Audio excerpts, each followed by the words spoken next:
परम पूज्य देवाधिदेव 1008 श्री शांतिनाथ भगवान की जय।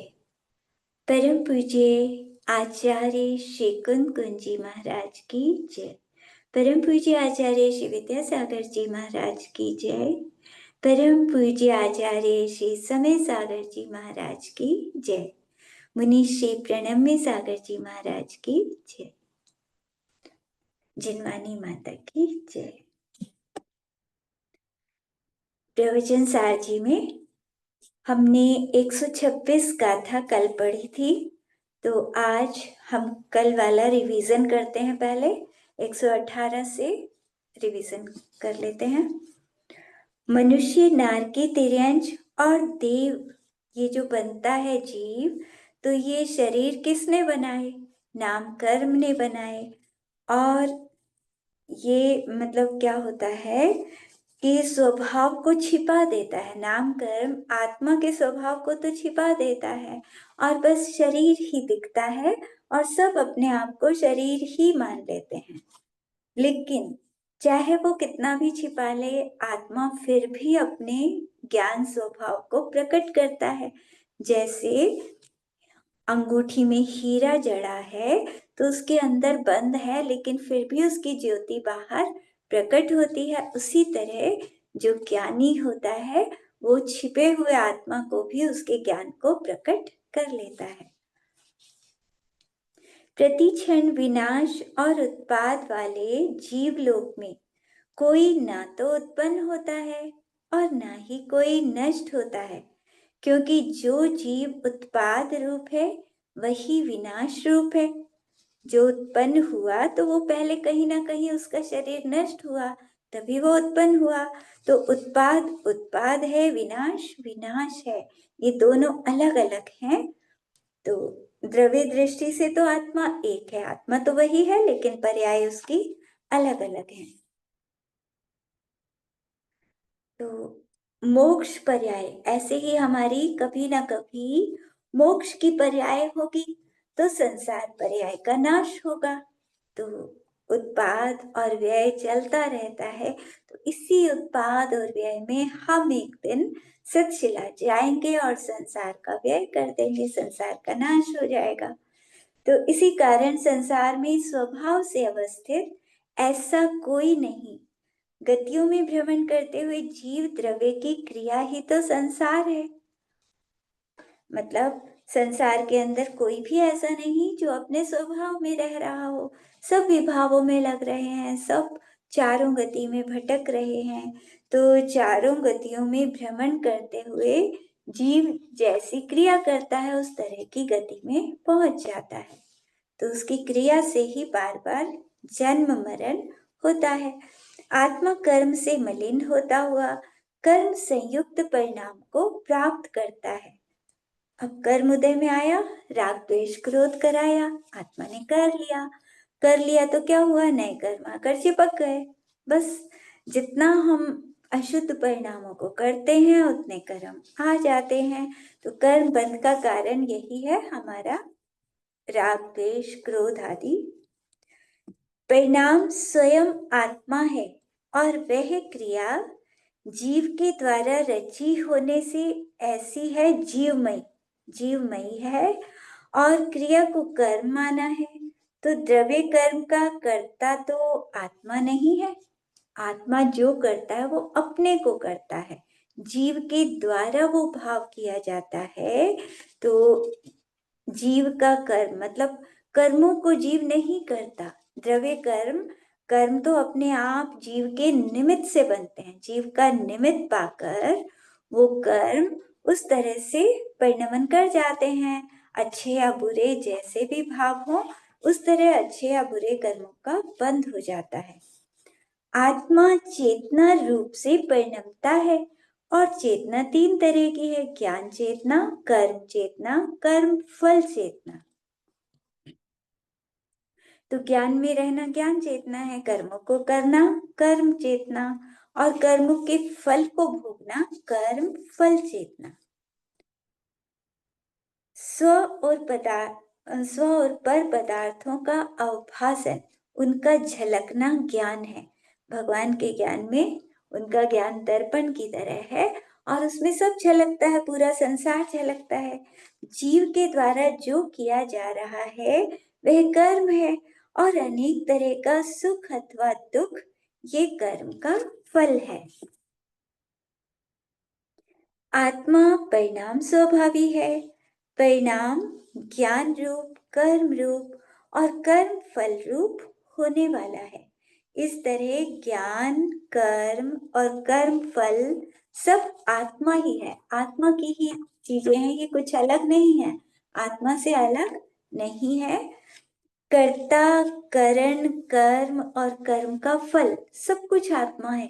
मतलब आत्मा ही करता है, फिर आत्मा ही उसे भोगता है। जो आत्मा ने भाव किया उस तरह का फल मिला आत्मा को।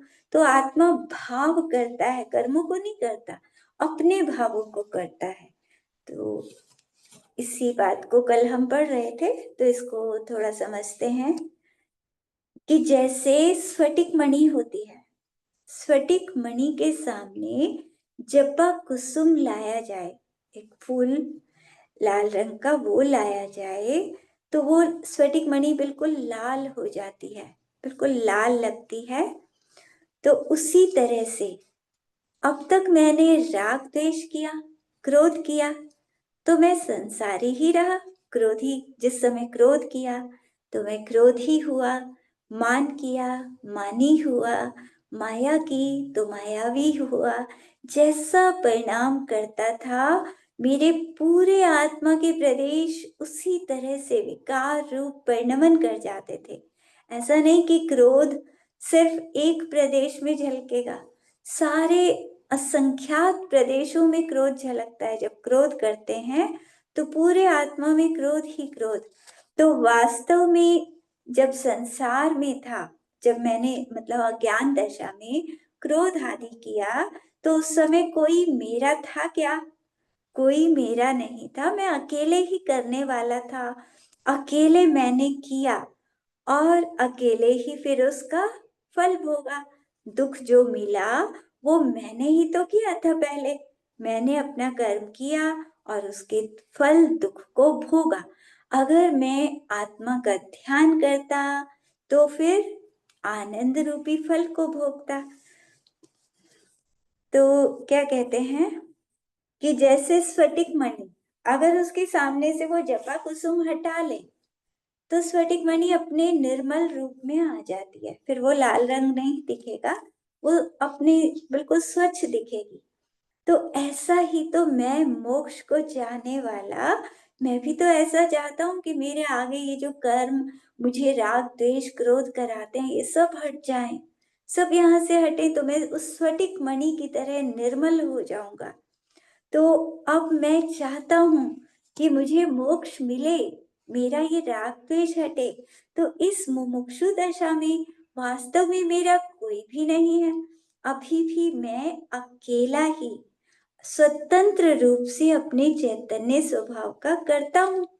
अभी भी कोई और तो नहीं कर रहा मुझे, मैं ही अपने भावों को जान रहा हूँ, कर रहा हूँ। मैं अकेला ही करण हूँ और मैं अकेला ही आत्मा के द्वारा प्राप्य कर्म हूँ।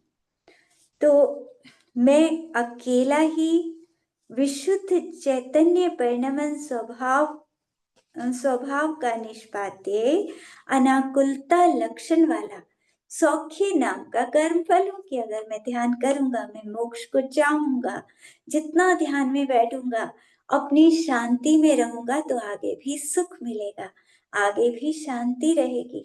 तो इस तरह बंद मार्ग, जब मैं कर्मों से बंधा तब भी मैं अकेला था, अब मैं कर्मों से छूटने की भावना कर रहा हूँ तो मैं अकेले ही तो भावना कर रहा हूँ, या मैं किसी को साथ लेके, मतलब दूसरा कोई मेरे लिए तो नहीं कर पाएगा, मुझे स्वयं ही अपने मोक्ष के कार्य को करना पड़ेगा।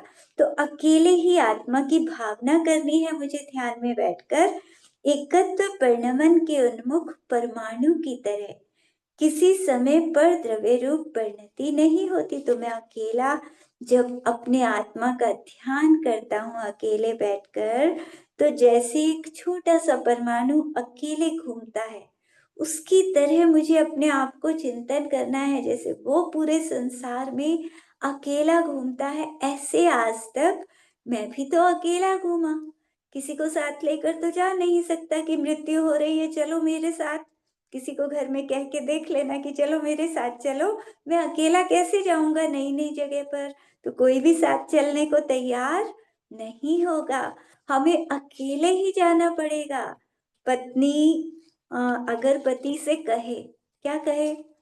कि आपने इतने वर्षों से मेरा साथ दिया, मैं आपके बिना कहीं नहीं जाती, तो अब यहाँ कैसे चली जाऊँगी? आप भी मेरे साथ चलिए, अकेले पता नहीं कहाँ जाना है, कैसे रहूँगी, तो अकेले कैसे रहूँगी, आप साथ चलो। तो क्या कोई साथ जाएगा? कोई जाने को तैयार होगा? नहीं होगा। तो यहाँ क्या कह रहे हैं कि मैं अकेला ही हूँ। अगले जन्म में यहाँ से जब अगले जन्म में जाऊँगा तो अकेले ही जाऊँगा। पूरे संसार में जब मैं केंद्रीय था, अकेले ही तो जन्म-मरण करता रहा। कभी यहाँ, कभी वहाँ, 3 लोक के एक कोने पर, फिर दूसरे कोने पर। तो सारा संसार मैंने घूम लिया, अकेले ही तो घूमा। तो एकत्व भाव से परिणत परमाणु की तरह एकत्व को भाने वाला आत्मा पर के साथ संबद्ध नहीं होता। तब पर द्रव्य के साथ असंबद्धता के कारण वह सुविशुद्ध होता है। जो परमाणु अकेला जब तक घूमता है तो विशुद्ध परमाणु है। बिल्कुल। तो उसी तरह मैं आत्मा भी अकेला हूँ। अगर हम राग, द्वेष, क्रोध इन कषायों से छूटेंगे तो हम भी बहुत जल्दी विशुद्ध परिणाम को प्राप्त कर लेंगे। तो अन्य द्रव्य से भिन्नता के द्वारा हटा लिया है आत्मा को जिसने, जो ऐसा अभ्यास कर करके अपने आत्मा को अलग समझता है कि मैं आत्मा तो अकेला ही हूँ, सब विशेषों के समूह को जिसने सामान्य में लीन किया है, ऐसा जो यह उद्धत मोह की लक्ष्मी को लूट लेने वाला शुद्ध न है, उसने उत्कट विवेक के द्वारा आत्म स्वरूप को विविक्त किया है। कि शुद्ध नय में जब आते हैं मुनिराज, जब शुद्ध नय में आते हैं तो क्या करते हैं? मोह की लक्ष्मी तो लुट ही जाती है, मोहनीय कर्म तो नष्ट ही हो जाता है। यदि चौथा काल हो, सहनन वश वृषभ नाराज सहनन हो, तो मोहनीय कर्म को वो बिल्कुल नष्ट करके भगवान बन जाते हैं। तो हम भी कभी ना कभी ऐसा होगा कि हम भी चौथे काल में जन्म लेंगे। अभी तो हो सकता है स्वर्ग में जाएं, फिर वहां से आकर विदेह क्षेत्र में जाकर वहां हमेशा चौथा काल रहता है, तो वहां जन्म लेकर मुनि बनकर हम भी इस मोहनीय कर्म को नष्ट कर सकते हैं। तो इस तरह पर परिणति के उच्छेद से तथा कर्ता कर्म आदि भेदों की भ्रांति के नाश से सुचिरकाल से जिसने आत्मा को प्राप्त कर लिया, तो ऐसा विकासमान सहज महिमा वाला ये आत्मा, मतलब एक बार जो भगवान बन गया तो हमेशा मुक्त रहेगा। फिर उन भगवान को कभी ऐसा नहीं होता कि दोबारा से कर्म बांध लें, 8 कर्म दोबारा से बन जाएं। एक बार सिद्ध शिला पर चले गए, जो अरिहंत बन गया वो सिद्ध बनेगा ही बनेगा, ये निश्चित है। कि ऐसा नहीं होता कि कोई सिर्फ अरिहंत बन जाए और सिद्ध ना बने, या ऐसा भी नहीं होता कि कोई डायरेक्ट सिद्ध बन जाए। किसी मुनिराज को किसी देव ने पिछले जन्म के बैर के कारण उठाकर ले गया। मुनिराज तो कहीं तप कर रहे थे और देव वहां से जा रहा था, उसका विमान रुक गया कि मुनिराज को नमस्कार करो, फिर जाओ आगे। तो नीचे आके देखा, अरे ये तो मेरा पिछले जन्म का शत्रु है, इसने मेरे साथ ऐसा किया था। तो उसने नमस्कार करना तो दूर, मुनिराज को उठाया विमान में और बहुत ऊपर आकाश में ले जाकर, और बहुत दूर ले जाकर आकाश में ऊपर से पटक देता है, मान लो समुद्र में फेंक दिया।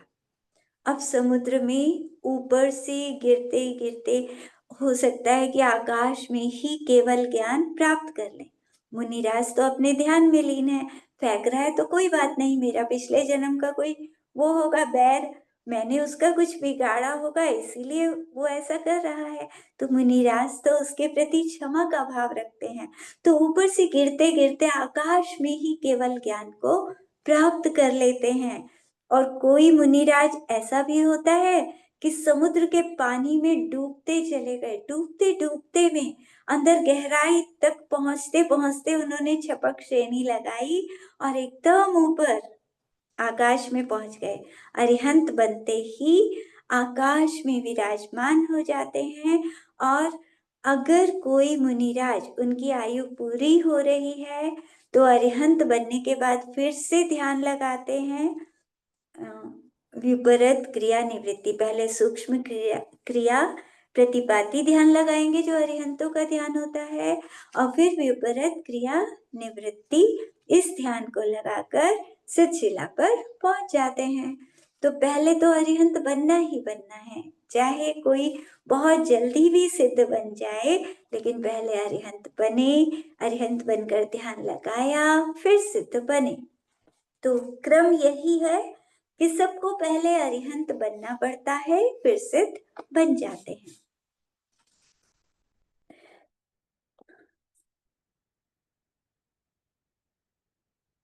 दैवं जीवमजीवं जीवो पुण्यचीदेनोव ओकमौ पुग्गलितवप्पमुहम् अचीदनं हवदीय अजीवम्। द्रव्य जीव और अजीव है। द्रव्य कितने तरह के हैं? 6 द्रव्य होते हैं। तो 6 द्रव्य के 2 भेद करें तो एक जीव हो गया आत्मा, और बाकी पांचों अजीव हो गए। तो उनमें चेतना स्वरूप ज्ञान दर्शन उपयोग वाला तो जीव है, और पुद्गल द्रव्य आदि चेतना से रहित द्रव्य अजीव है। तो पुद्गल, धर्म, अधर्म, आकाश और काल, ये पांचों द्रव्य अजीव होते हैं। तो 6 द्रव्य पूरे संसार में है, पूरे 3 लोक में ये 6 द्रव्य छाए हुए हैं। अब इन 6 द्रव्यों को हमें चिंतन करना, अपना ध्यान में बैठकर चिंतन करना कि आत्मा, कितने सारे अनंत आत्मा संसार में भटक रहे हैं, मतलब कोई जगह खाली नहीं है, सब जगह काजल की कोठरी की तरह जीव भी भरे हुए हैं, पुद्गल भी भरे हुए हैं। तो इन सब आत्माओं से मेरा आत्मा अलग है।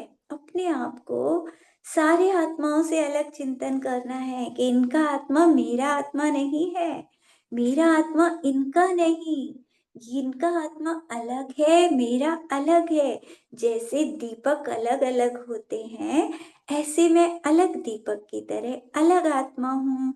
तो मेरे सब भाव अलग, मेरे कर्म अलग, सब कुछ मेरा अलग है। तो इस तरह से अपने को अलग चिंतन करना है। सब पुद्गलों से मैं अलग, धर्म द्रव्य ये अलग है, अधर्म द्रव्य अलग, आकाश अलग, काल अलग, मैं आत्मा तो इन सबसे ही अलग हूँ। ये कोई भी द्रव्य मेरा नहीं, और मैं इन सबको अपना मान के बैठा हूँ। इतने सारे अनंत अनंत पुद्गल परमाणु, एक शरीर में ही अनंत अनंत पुद्गल परमाणु है। अगर हमने अपने शरीर को भी अपना मान लिया तो समझो हमने क्या कर लिया, अनंत अनंत पुद्गलों को हम मेरा कह रहे हैं। तो यहाँ तो मिथ्या तो हो जाएगा, हम मिथ्या दृष्टि बन जाएंगे। तो व्यवहार में चाहे कहा जाए, व्यवहार में तो ऐसा ही कहा जाएगा कि ये घर मेरा, ये बच्चे मेरे, लेकिन अंतरंग में हमें चिंतन मतलब अंदर में हमें क्या समझना है, अंदर में ये ज्ञान होना चाहिए कि कुछ भी मेरा नहीं, मेरा आत्मा मेरा है। अंदर जो आत्मा बैठा है बस वो मेरा है, उसके सिवा कुछ भी मेरा नहीं। तो इस तरह का ज्ञान होना जरूरी है। तो अब लोक और अलोक बने को बताते हैं। पुग्गल जीवनि बद्धो धम्माधम्मथिकायिका लट्ठो वट्टदि आगासे जो लोगो सो सब काले दो।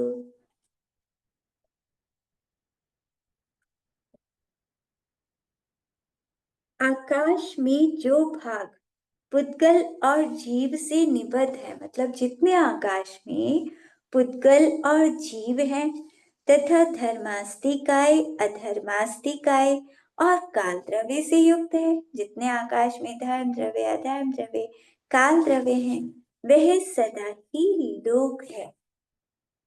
तो पुद्गल और जीव जहाँ रहते हैं वो लोक में रहते हैं। धर्म अधर्म काल ये तीनों भी जहाँ रहते हैं तो वो लोक है। तो आकाश के जितने क्षेत्र में ये 5 द्रव्य रहते हैं वह लोक कहलाता है।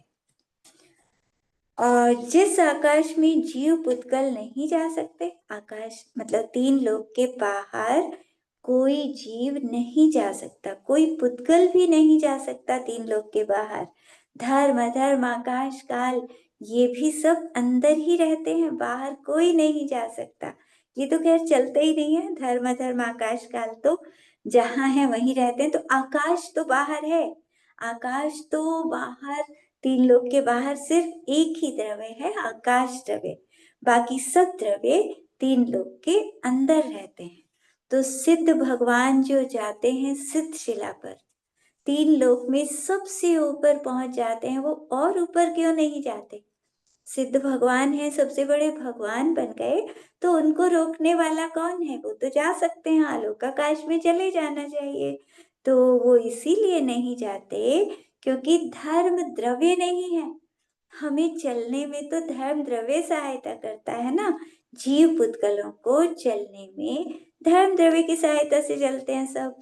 लेकिन 3 लोक के बाहर धर्म द्रव्य है ही नहीं, तो सिद्ध भगवान बाहर कैसे जाएंगे? तो वहीं पर रुक जाते हैं अंतिम प्रदेश पर।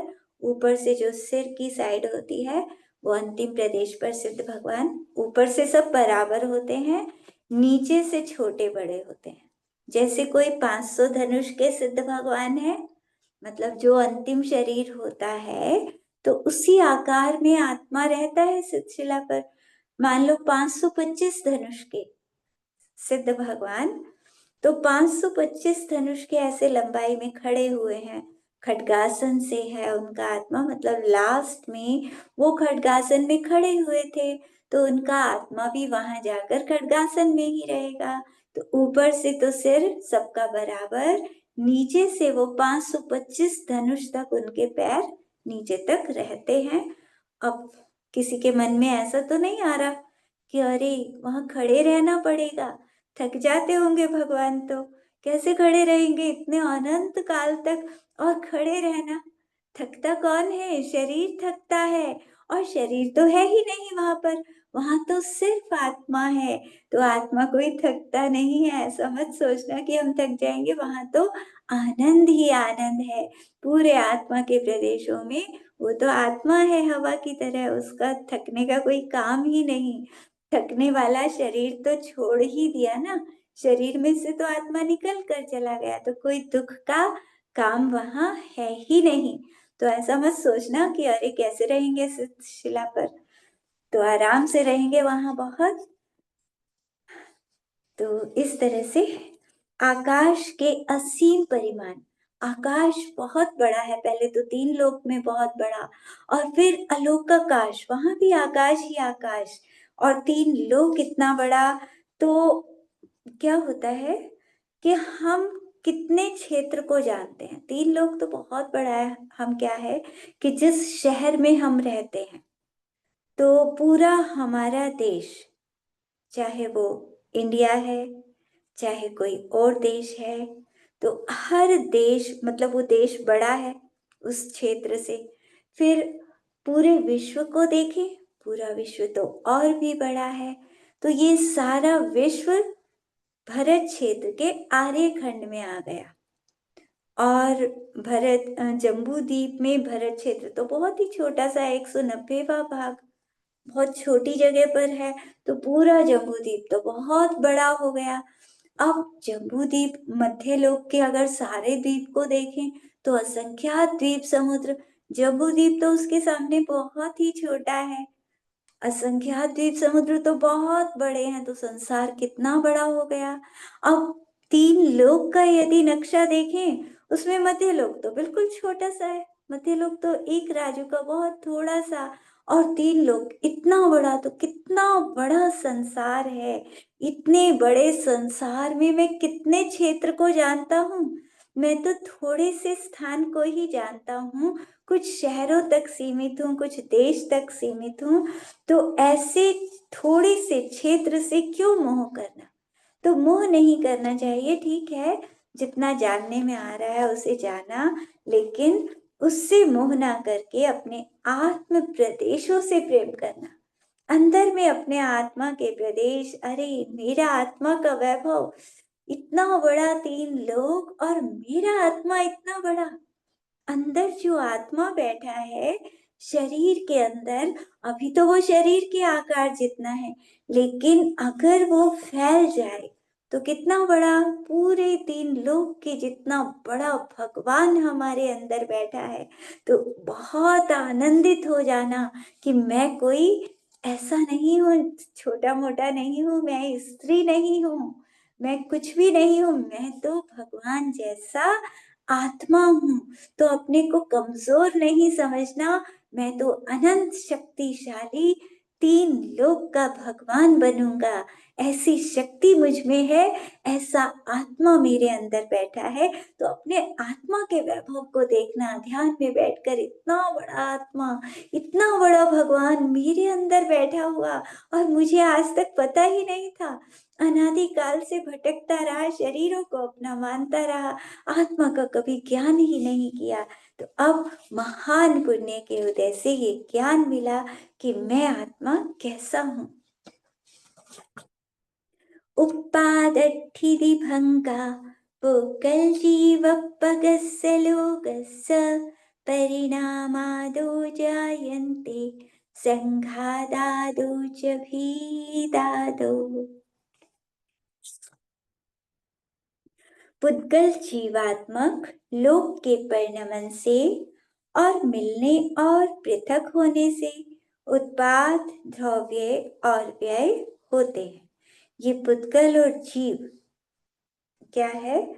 दो द्रव्य, ये इस संसार में क्रिया भी करते हैं और भाव भी करते हैं, क्रियावान भी हैं, भाववान भी हैं। 6 द्रव्य में सिर्फ 2 द्रव्य क्रिया करते हैं, बाकी तो सिर्फ भाववान है। भाव तो हैं उनके, लेकिन क्रिया नहीं होती, वो तो जहां है वहीं रहते हैं, 4 द्रव्य।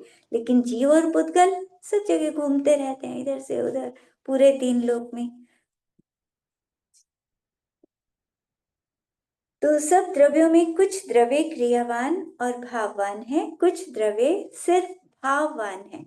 जीव पुद्गल ये 2 द्रव्य क्रियावान भी हैं, भाववान भी हैं, क्योंकि इन द्रव्यों में परिस्पंद भी है और परिणाम भी है।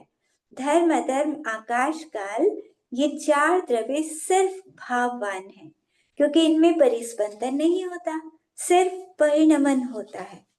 तो अगर हमें निर्विकल्प आनंद पाना है तो क्या करना है? भाववती शक्ति का आश्रय करके अपने को भाव मात्र में रखना कि मैं तो सिर्फ भाव कर सकता हूँ। मैं आत्मा भाव बहुत अच्छे अच्छे करूं, अपने अरिहंत बनने के भाव करूं, सिद्ध बनने के भाव करूं, क्योंकि मेरा काम तो भाव करना है। तो मैं बुरे भाव क्यों करूं, ऐसे भाव क्यों करूं जिससे नरक तिर्यंश में जाना पड़े? मैं तो ऐसे भाव करूंगा जिससे बहुत जल्दी भगवान बन जाऊं, तो अपने आत्मा का आनंद लूं। मेरे पूरे आत्मा के प्रदेशों में, एक एक प्रदेश में आनंद भरा हुआ है, पूरा आनंद का समुद्र है मेरा आत्मा। तो ऐसे अपने भावों का आश्रय लेकर भावों को विशुद्ध करना चाहिए, तभी हम भगवान बनेंगे। जितने हमारे भाव विशुद्ध होंगे तो उस समय जो कर्म बनेंगे, एक तो उससे निर्जरा होती है। स्वाध्याय जो हम कर रहे हैं, शास्त्र पढ़ने से बहुत कर्मों की निर्जरा होती है। किसी अज्ञानी व्यक्ति को तो लगेगा कि ये क्यों समय बर्बाद कर रहे हैं, पता नहीं क्या पढ़ रहे हैं, उसको तो समझ नहीं आएगा। जिसने कभी शास्त्र नहीं सुने होंगे उसको समझ नहीं आएगा, उसे लगेगा पता नहीं क्या कर रहे हैं।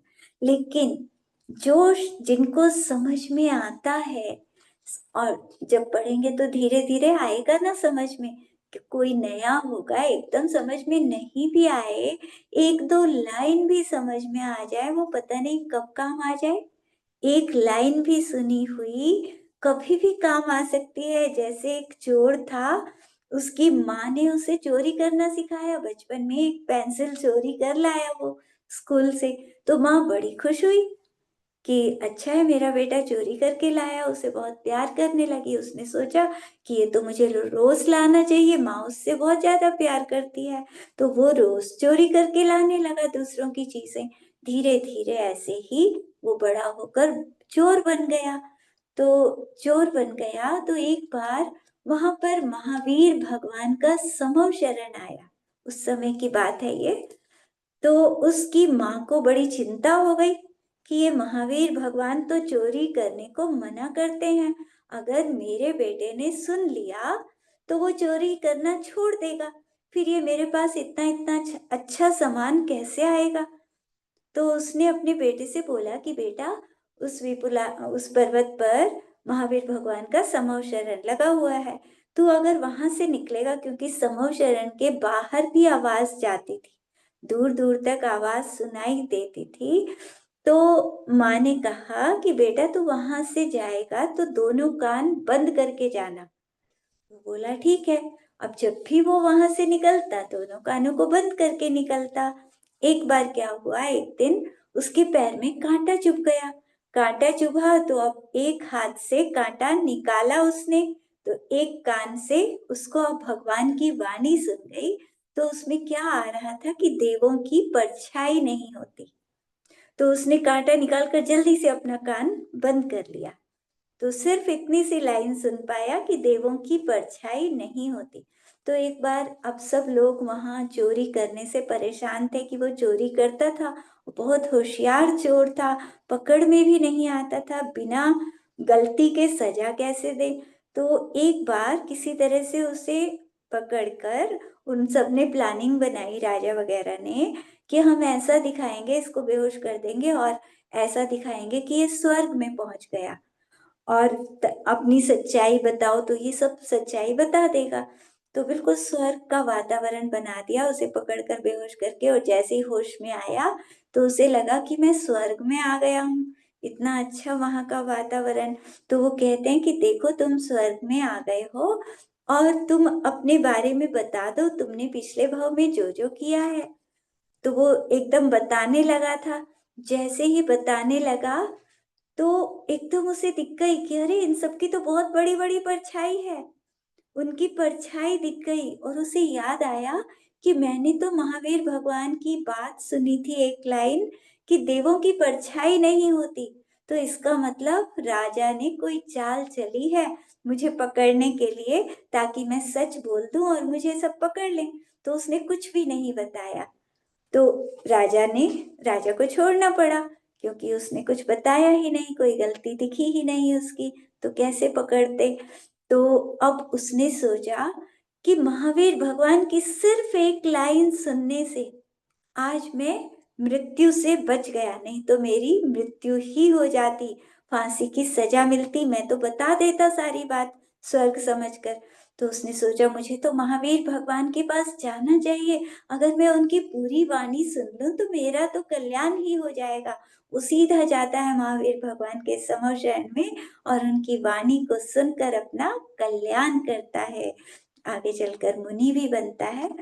तो यहाँ क्या कहते हैं कि एक लाइन भी अगर हमें समझ में आ जाए, पता नहीं कब कौन सी लाइन काम आ जाए, कि सुनी हुई लाइनें कई जन्मों तक याद रहेंगी।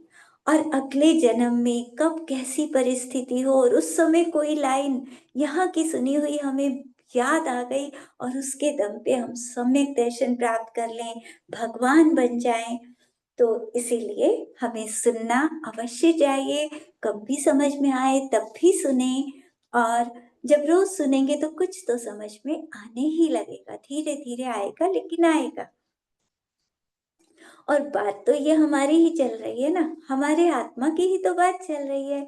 अब हमें भगवान बनना है तो आत्मा की बात तो सुनेंगे, अगर आत्मा को ही नहीं सुनेंगे तो भगवान कैसे बनेंगे।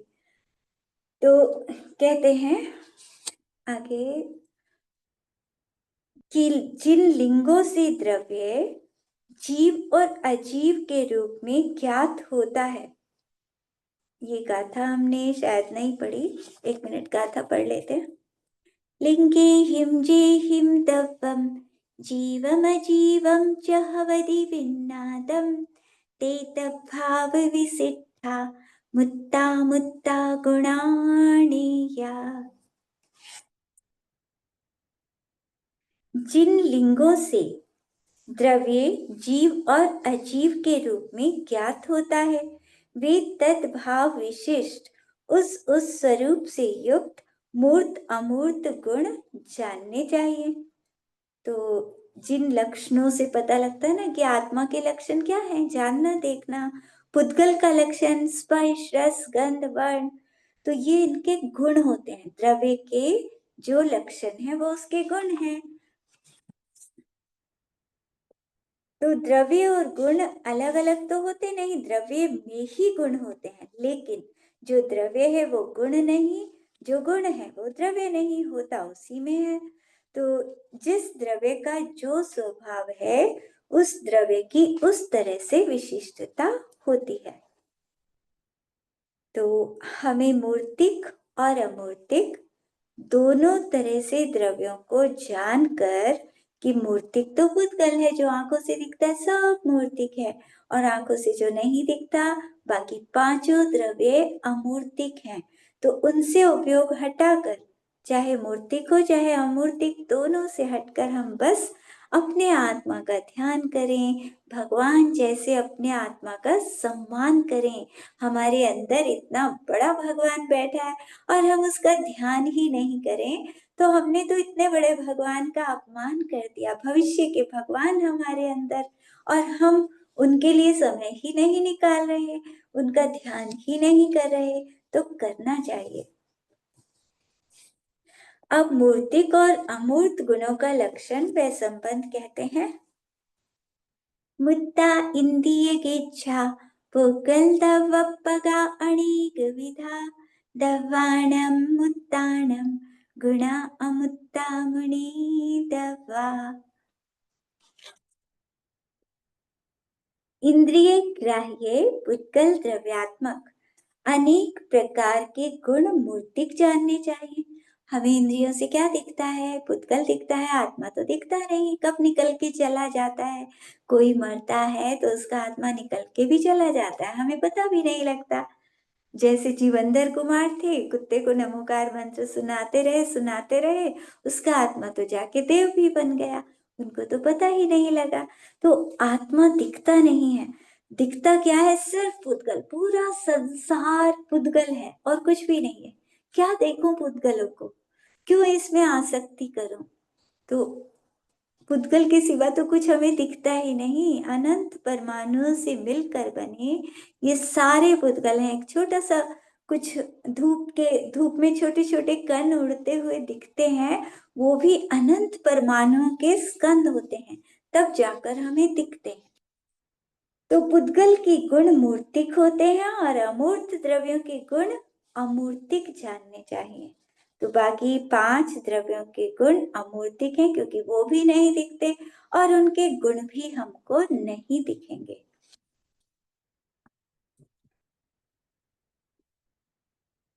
अब मूर्तिक द्रव्य, जो पुद्गल द्रव्य है, उसके गुणों को कहते हैं।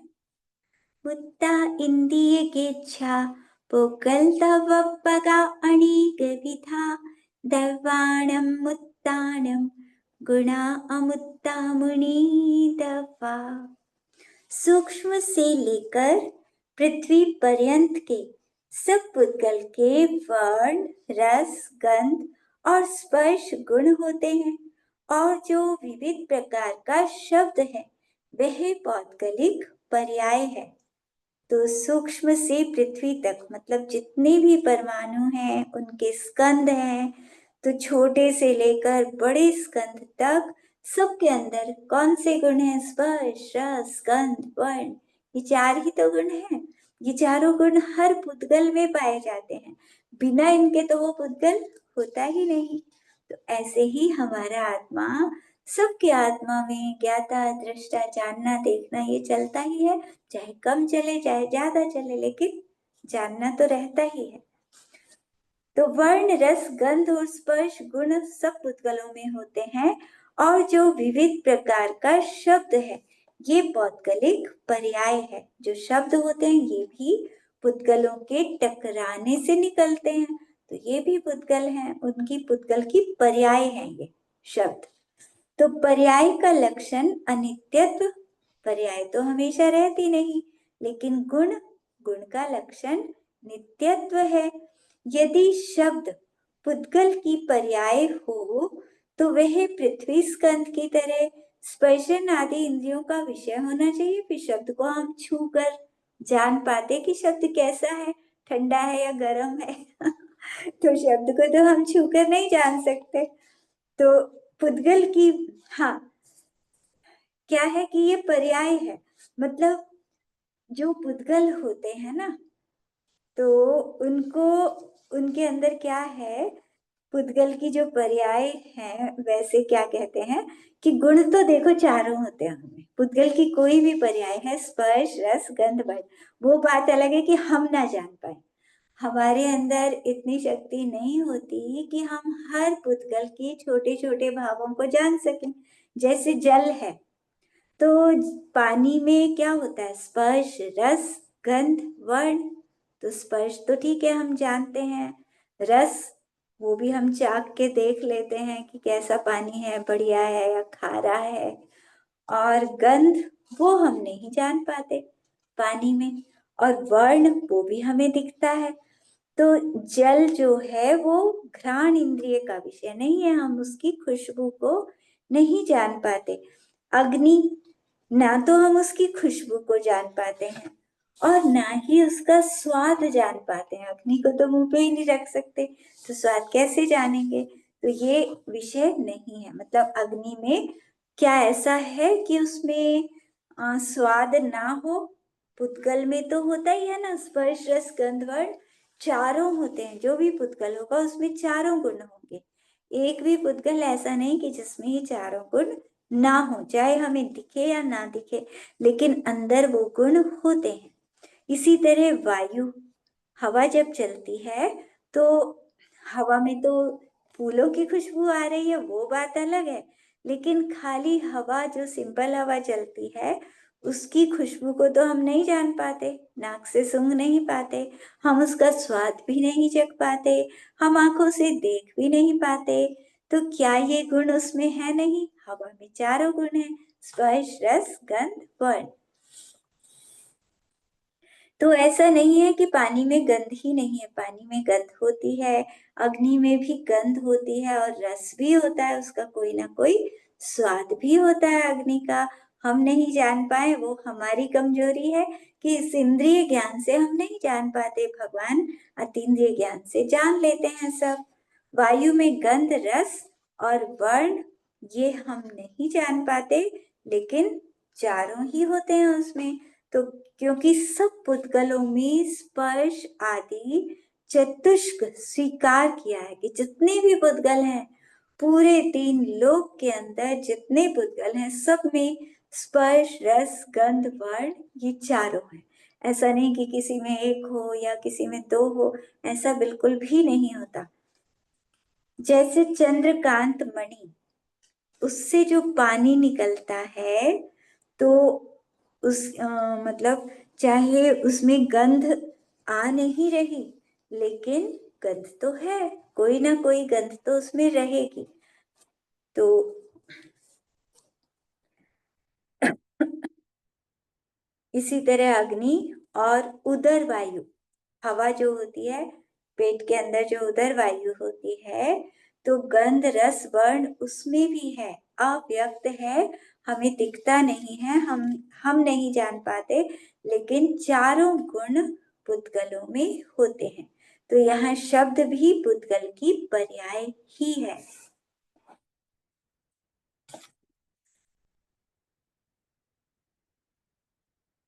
तो जैसे ज्ञानादि चतुष्टय यथा संभव विकास युक्त सब जीवों में साधारण है, ज्ञान, दर्शन, सुख, वीर्य, ये मतलब चार चतुष्टय जो होते हैं सभी जीवों में एक जैसे होते हैं।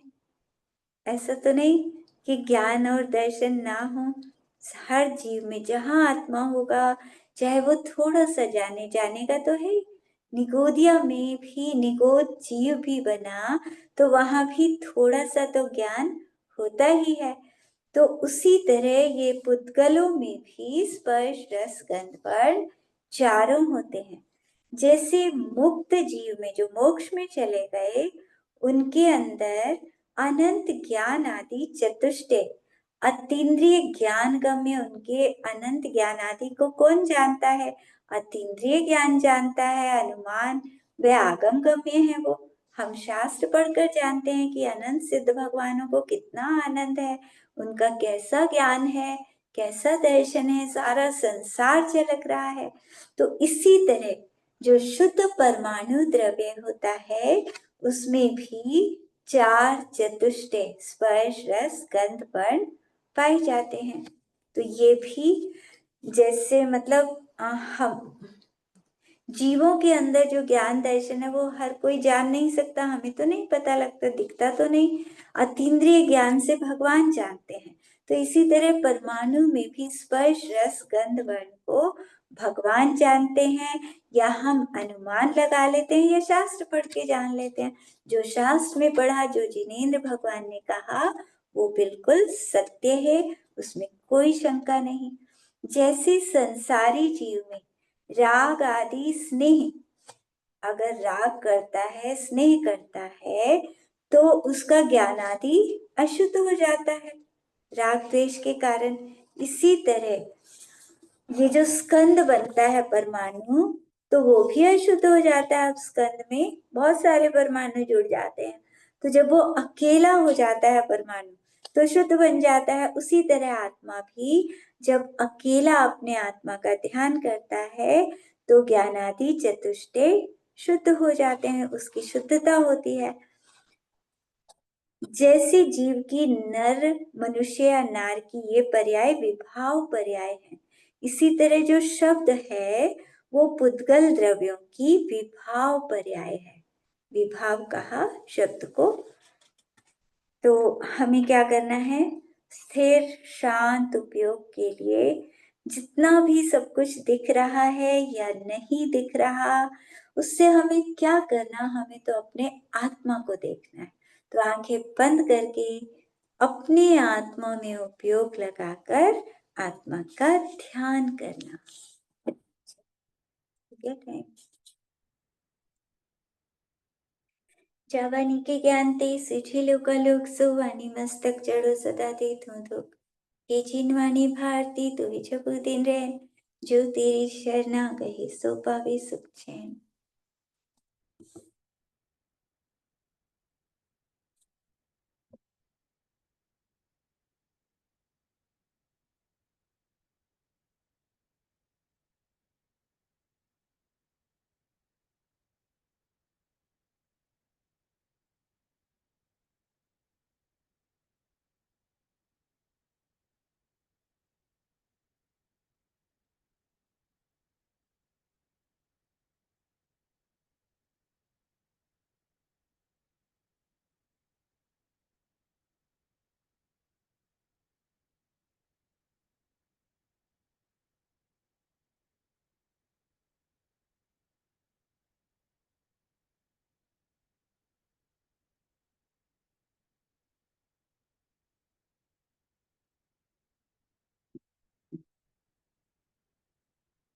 ध्यान करते हैं,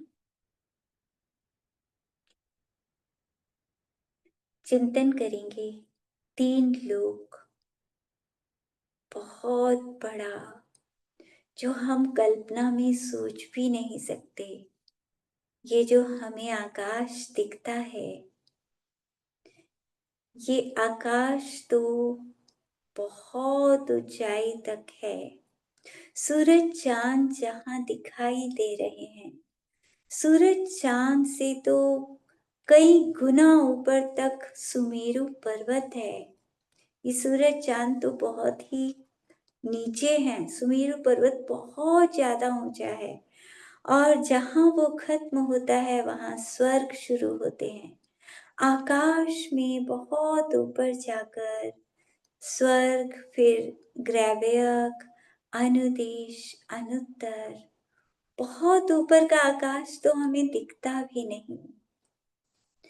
ऐसा अनंत आकाश और ये मध्य लोक कितना बड़ा, इसको हम सोच भी नहीं सकते। असंख्यात द्वीप, असंख्यात समुद्र, इसी तरह से नीचे 7 नरक, तो बहुत बड़ा ये संसार है। और हम सबका आत्मा भी पूरा 3 लोक के जितना, हम सब के अंदर जो आत्मा बैठा है, सोच कर देखो अपने आत्मा को। जब हम भगवान बनेंगे, केवली समुद्घात करेंगे, उस समय यही आत्मा पूरे 3 लोक में फैल जाएगा। 3 लोक के जितने आत्मा के प्रदेश होंगे, एक भी न कम न ज्यादा, पूरे 3 लोक में जितने असंख्यात प्रदेश, उतने असंख्यात प्रदेश कि कोई गिन भी ना सके, इतने सारे प्रदेश आत्मा के हैं। तो ऐसे अपने आत्मा को चिंतन करें।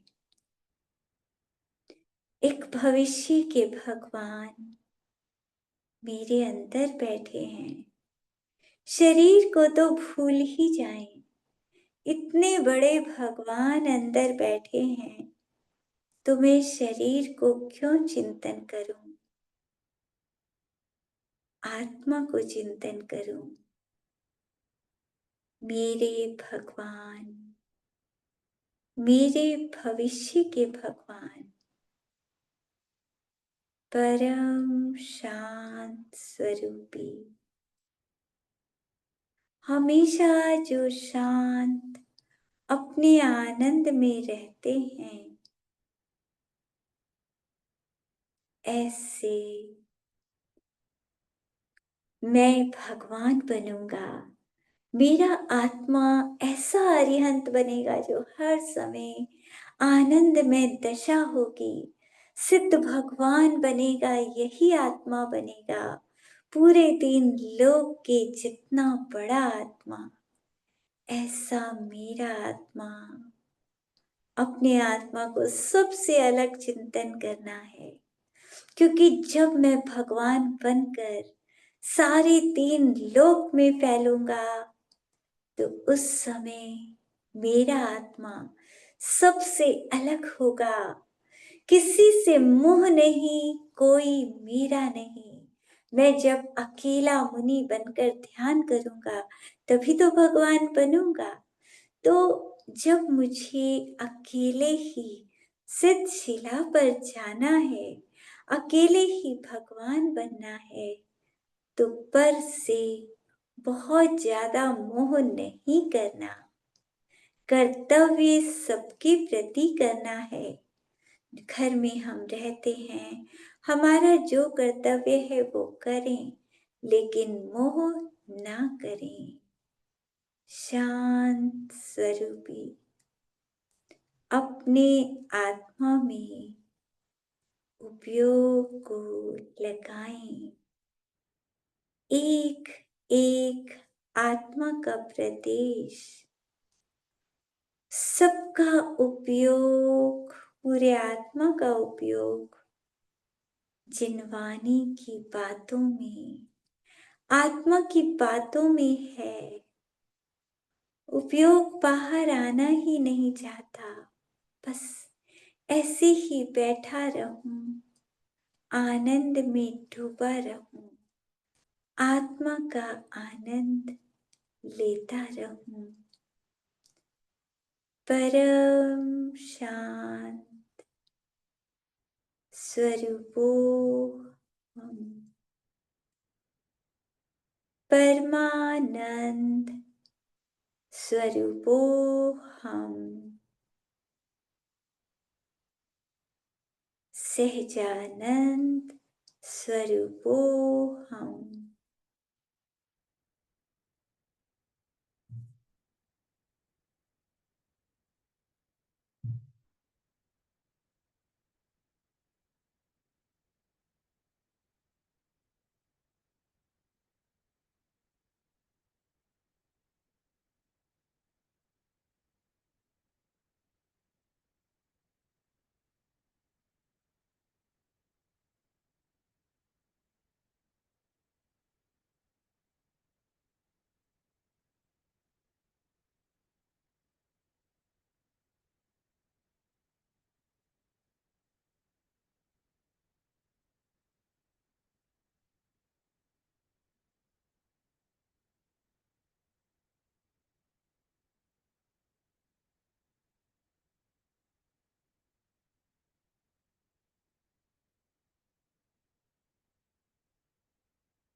जय जिनेन्द्र दीदी।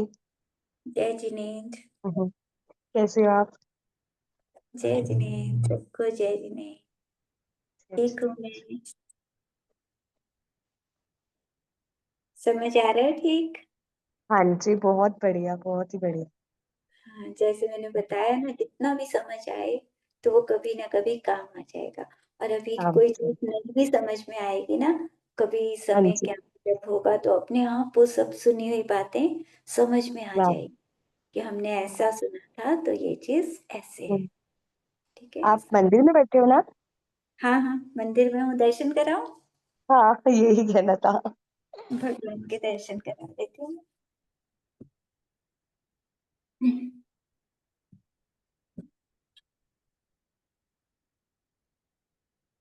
दिख रहे हैं? हाँ जी। स्फटिक मणि है ना, मतलब उसकी बनी है ना? हाँ हाँ, स्फटिक मणि बहुत के शांतिनाथ भगवान है। बहुत शांति से, बहुत सुंदर। हाँ, चलो स्कॉटलैंड का मंदिर के भी दर्शन हो गए। लाइव दर्शन, सही। लाइव भगवान के दर्शन। हाँ, बहुत ही बढ़िया। आज दिन अच्छा है। ठीक है, जय जिनेन्द्र सबको। जय जिनेन्द्र दीदी।